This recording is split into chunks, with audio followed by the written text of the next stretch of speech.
ॐ नमः सिद्धेभ्यः।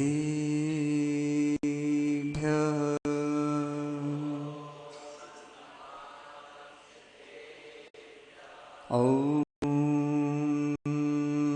नमः सिद्धेभ्यः।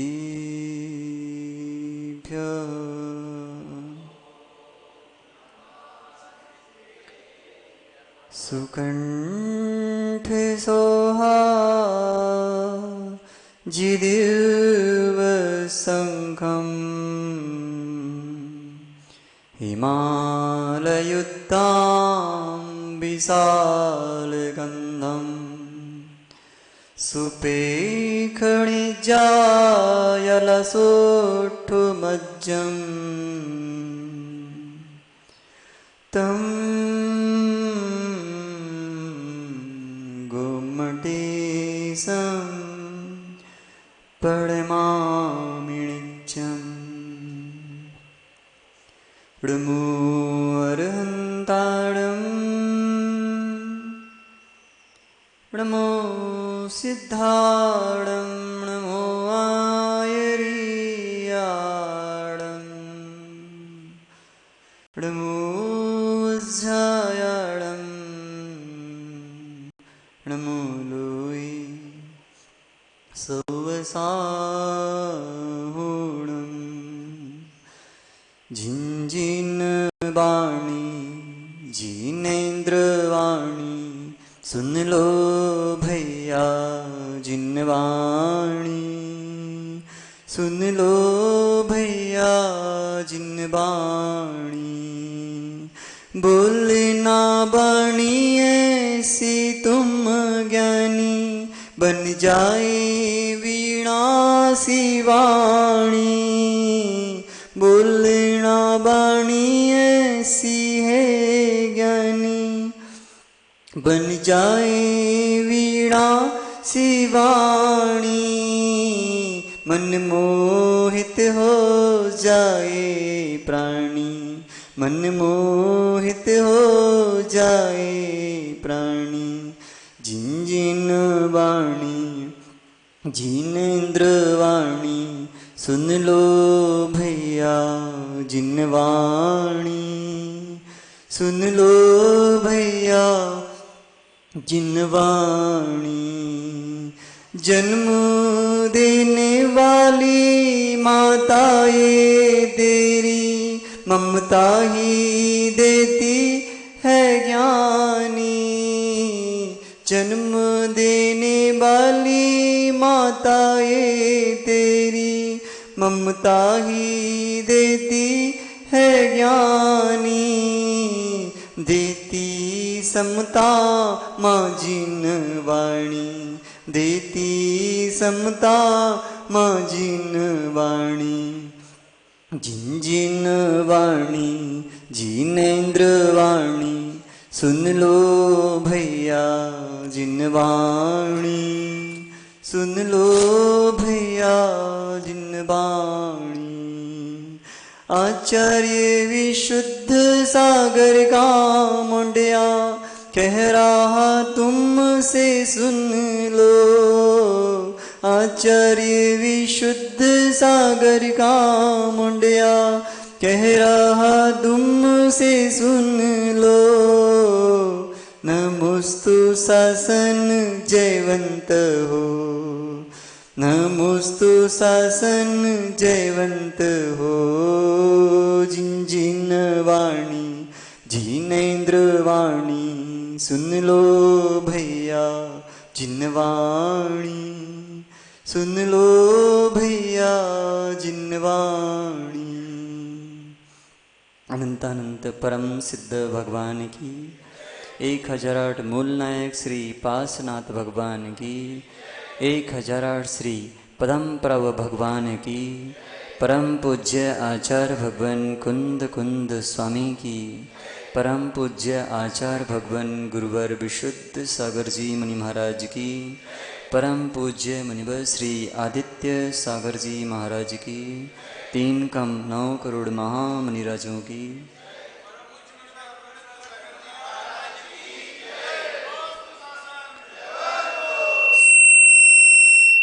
सूक्ष्मं जिनोदितं तत्त्वं हेतुर्विनैव हन्यते आज्ञा सिद्धं तु तद्ग्राह्यं नान्यथा वादिनो जिना।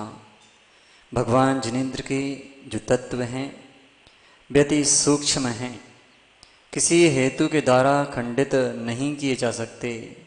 इसलिए हे भव्यात्मनो, आप सभी उन्हें आज्ञा सिद्ध मानकर स्वीकार करो, क्योंकि जिनेन्द्र देव क्या नहीं होते?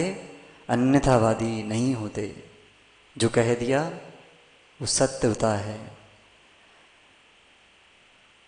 बात चल रही है स्वार्थ की। स्वार्थ बहुत बड़ी चीज है। एक छोटी सी मछली ने, प्रियांशु, मछली को इंग्लिश में क्या कहते हो? फिश कहते हो ना। तो एक छोटी सी मछली फिश ने अपनी माँ से पूछा कि माँ, हम पानी में क्यों रहते हैं, जमीन पर क्यों नहीं रहते? उत्तर सुनने लायक है, सुनना ध्यान से। माँ उसकी क्या कहती है? पानी में इसलिए रहते हैं बिशु भाई, पानी में इसलिए रहते हैं। माँ क्या उत्तर दे रही है छोटी सी मछली के लिए, फिश को? क्या कहती है? हम पानी में इसलिए रहते हैं कि जमीन पर तो सेल्फिश लोग रहते हैं।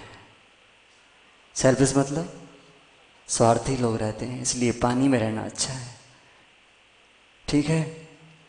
तो ऐसे कई लोग इस दुनिया में हैं जो लोग केवल स्वार्थ के लिए अपना काम करते हैं।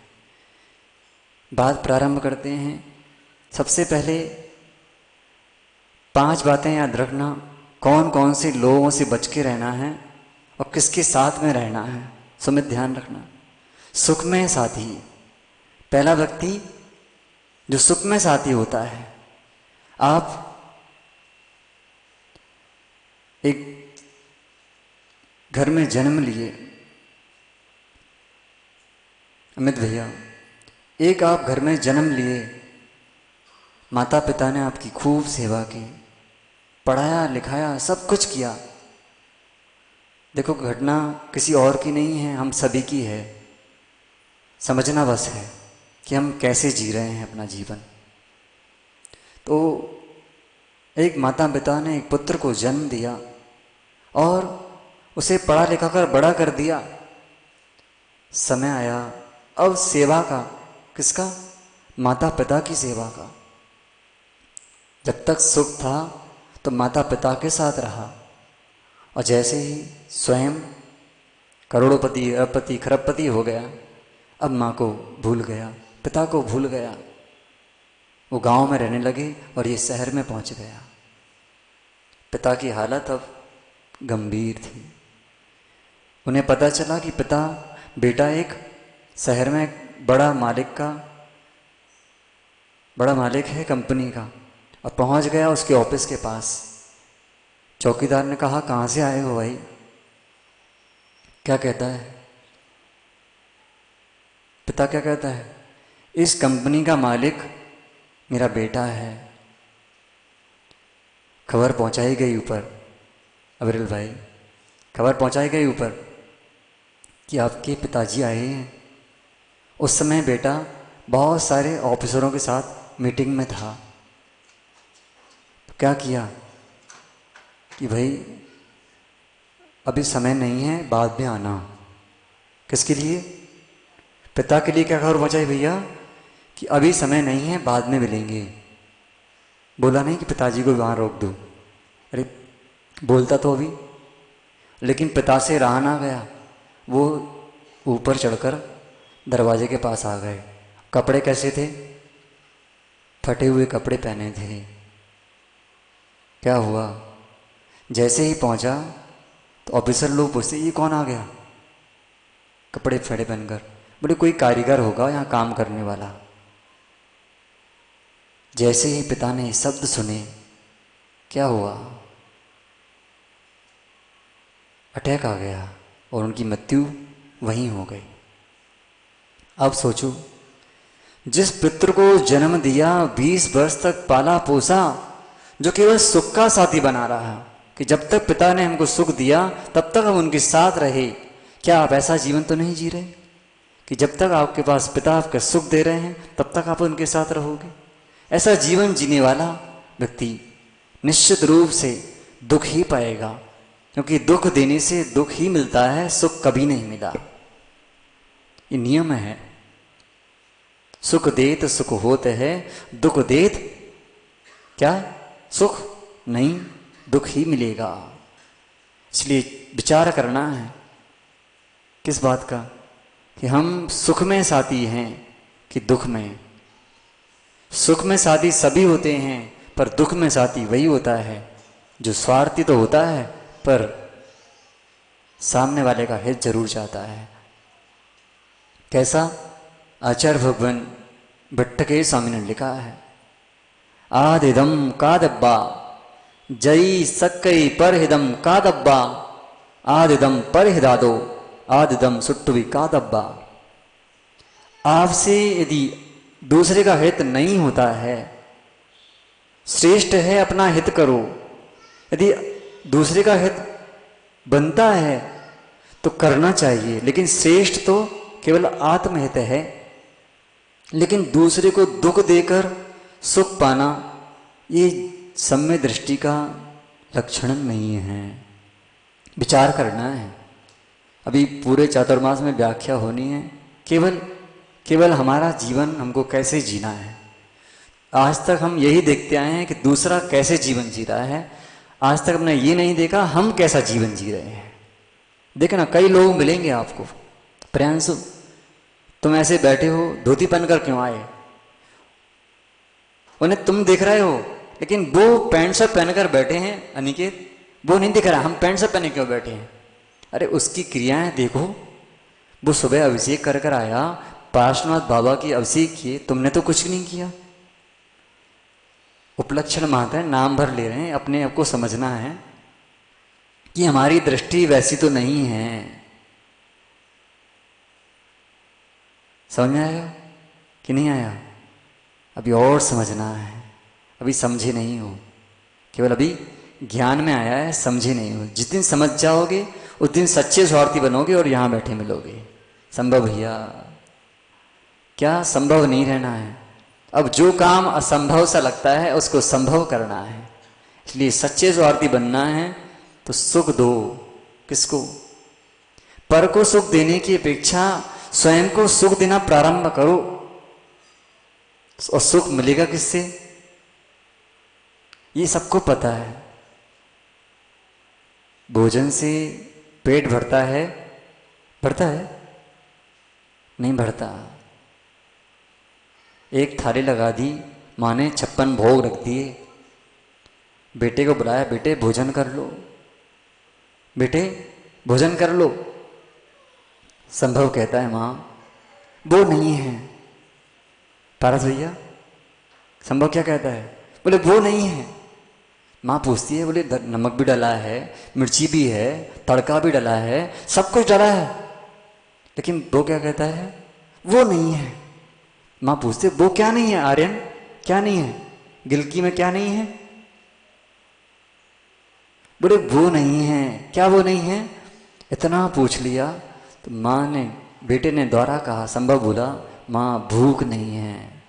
भोजन होने से कुछ नहीं होता, भूख तो होना चाहिए। ऐसे ही जैन कुल में जन्म लेने के बाद, जैन कुल में जन्म लेने के बाद यदि जिन देव गुरु शास्त्र पर श्रद्धा नहीं है तो जीवन तुम्हारा ऐसा ही निकल जाएगा। इसलिए ध्यान रखो। किस बात का? स्वार्थी बनो तो ऐसे बनो कि मोक्ष चले जाओ। विचार करना है। समय हो गया हमारा, फिर चर्चा करेंगे स्वार्थ पर। अभी पहला ही लक्षण हुआ, सुख में साथी बनने वाले लोगों से बचना है, जो केवल अच्छे दिनों में तुम्हारा साथ देते हैं। ऐसे लोगों से बच के रहना। किससे बचना है? जो सुख में केवल साथी होते हैं, ऐसे लोगों से बचना। अभी आगे 4 और बातें आएंगी, वो आगे चर्चा करेंगे। ठीक है? तो स्वार्थी बनने के लिए स्व अर्थ की प्राप्ति के लिए स्वार्थी बनो, लेकिन दूसरे को दुख देकर नहीं। दूसरे को सुख देकर भी यदि आपको सुख मिलता है, कल महाराज जी ने एक बात कही थी कि दूसरे को यदि हमें दुख देकर सुख मिलता है तो दे देना, लेकिन दूसरे को दुख देकर सुख ग्रहण मत करना। ये बात जरूर ध्यान रखना। आप सभी अपने सुख को प्राप्त करें, किसकी? दूसरे के सुख को नहीं, वो कोई प्राप्त कर भी नहीं सकता। केवल अपने सुख को प्राप्त करने के लिए आज से प्रयास करो कि हम स्वार्थी बनने का पुरुषार्थ करें, जो केवल केवल आत्मा में ही है। उसमें रमण करने से ही आपको स्वार्थ क्या, अपने स्वार्थ अर्थ की प्राप्ति होगी। यही भावना के साथ बोले भगवान महावीर स्वामी की, परम पूज्य आचार्य भगवान गुरुवर विशुद्ध सागर जी मुनि महाराज की।